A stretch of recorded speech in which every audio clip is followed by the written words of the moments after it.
I Saw the TV Glow is gay horror royalty. Let's talk a little bit about it.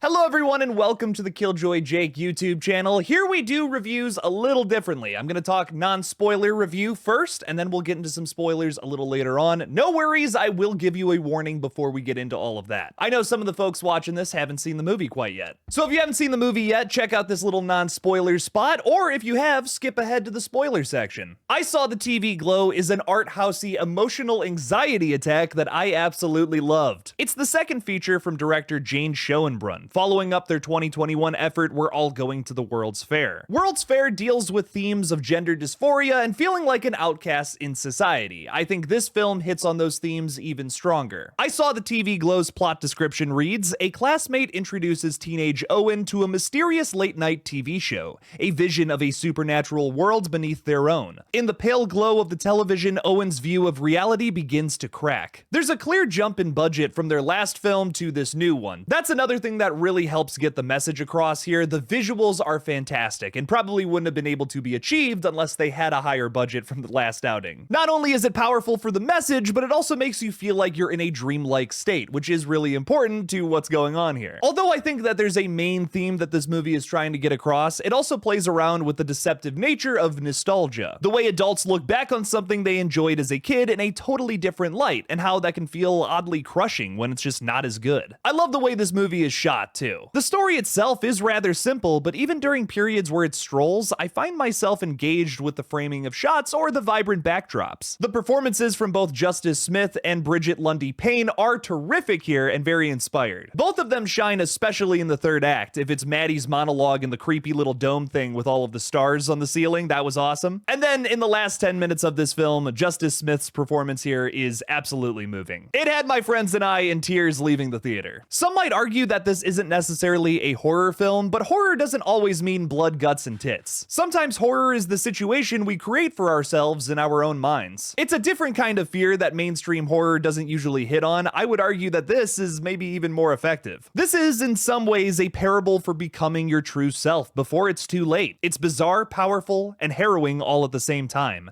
An incredibly unique feat of cinema. Alright, it's time to talk spoilers, ladies, gentlemen, and everyone else. So seriously, if you have not seen this movie yet, go no further. Go see this film in the theaters. Don't let some sweaty guy on the internet spoil it for you. That's no fun. Diving into this, I Saw the TV Glow hits on a bunch of themes that I just want to get out the gate immediately. It is not a film that gives you all the answers as to what's actually going on, but there is definitely a deeper meaning, at least in my interpretation. I have seen some other takes on this film floating around on the internet that I also want to highlight later on in this video, so stay tuned. There is a clear element of the gloss of nostalgia. Our main characters, Owen and Maddie, bond over their love for the fictitious TV show The Pink Opaque, which we even get scenes of within the movie. This film hits on the deceptiveness of nostalgia in a very unique way. By the end of the film, we realize a lot of the scenes we've been seeing of this fictitious TV show on the TV screen are things that have actually happened in real life. These are things that were only happening through Owen's eyes, but we'll get to more of that later on. Another reinforcement of these nostalgic themes is the supporting cast made up of 90s icons. Some of the biggest standouts here are Michael C. Morona and Danny Tamborelli from The Adventures of Pete and Pete, showing up for like one scene as the neighbors, which is pretty funny. Amber Benson is also in like one scene of this. She played Tara on the Buffy the Vampire Slayer TV show. And you can't forget the forever iconic Fred Durst, playing Frank, Owen's father. Fred is known for a lot of things, if it's directing The Fanatic, one of the weirdest movies I've ever seen in my entire life,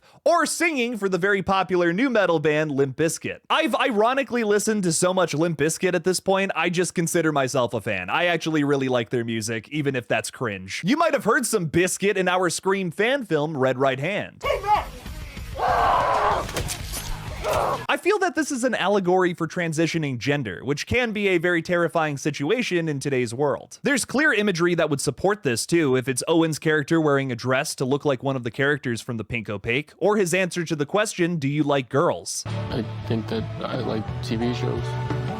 There's also constant imagery that suggests the medium these characters exist in isn't right. The high school our characters go to is called Void High School, or for short, VHS, which goes along perfectly with the idea that they're trapped in some kind of false reality. Mr. Melancholy feeding them the Luna juice makes me think that's metaphorical to subsiding with normality. Doing everything you can to fit in, even if it means losing oneself. And as Maddie says, the only way out of this situation is to bury yourself alive and be reborn as the character that you want to be. Again, all of these things are super metaphorical towards what I think this movie is trying to say. And one of the most crushing thematic visuals in this entire flick is after Owen runs away from his grave outside of the football field, you see that shot of the chalk on the blacktop and it reads, "There is still time." And finally, the most devastating sequence of this entire movie is your final scenes at that fun center that Owen is working at. Our first inkling of this comes before this sequence even starts, where Owen tells us he started a family and he streamed the Pink Opaque on his new television set and it just wasn't the same. We see completely different footage of what the real Pink Opaque is like, and it's super cheesy and not as good. Kinda like watching Goosebumps now as an adult. Those reruns scared the heck out of me in the early thousands, man, but you go back and watch that now and it's just super goofy. We then see Owen looking sickly at his new job, struggling to keep up with his coworkers during a birthday party. Owen freaks out in the middle of this and starts to scream, yet everyone in the room has gone completely blank face and silent. They're not even moving. Everyone else in the room is completely unresponsive to his meltdown, like it's not even happening. Even after all of that, Owen still feels the need to apologize, as if he had done something rude. The truth is, he's struggling with something that no one else in the room would truly understand. He literally cuts himself open in the bathroom to reveal that he still has that light and the bright colors we saw in previous scenes inside of him. It offers some glimmer of hope for the character, but the last shots we see from this flick are him apologizing to everyone else at the fun center. That last shot was just pure pain. It especially hurts because I have many people in my life going through something similar. It can be an absolutely terrifying situation here in the States as well, with more and more laws being passed every couple of years that make it harder for these individuals. We even have politicians, people who may or may not be leading the country in the future, making a bunch of transphobic remarks, which absolutely sucks. It only continues to prove that the apparent land of the free is taking many steps backwards. It breaks my heart to know that a lot of these absolutely loving and kind people are hated for no apparent reason. This film perfectly encapsulates that it's not a deviation from the status quo or some strange act of rebellion. It's people becoming who they truly are in more comfortable skin. That's just my interpretation of this flick, but I have seen some other takes online that are very intriguing. I've seen comments from folks who are on the spectrum that related to Owen's struggle of not being on top of things consistently within this movie, and there are of course multiple other elements of LGBTQ+ imagery present throughout. This is a beautiful, deep, dark, and devastating horror flick that I really enjoyed, and it very much so spoke to me. I hope many other people get out to the theaters to check this one out before it goes to streaming. Just like this movie, I hope this video has multiple messages, and one of those things can also be go to the theaters to see more movies, guys. Come on now. This is a movie with a great message that deserves your support too. What did you guys think about I Saw the TV Glow? Leave me something about it in the comments below. Subscribe to this channel, or just like Maddie, I will shit and piss my pants outside your house in a big hole I just dug. I wanted this review to be super serious, but that moment of the movie made me absolutely crack up. It was so out of pocket. I don't know. I loved it. See this movie in the theaters, subscribe to this page, and as always, don't forget to kill it out there, y'all.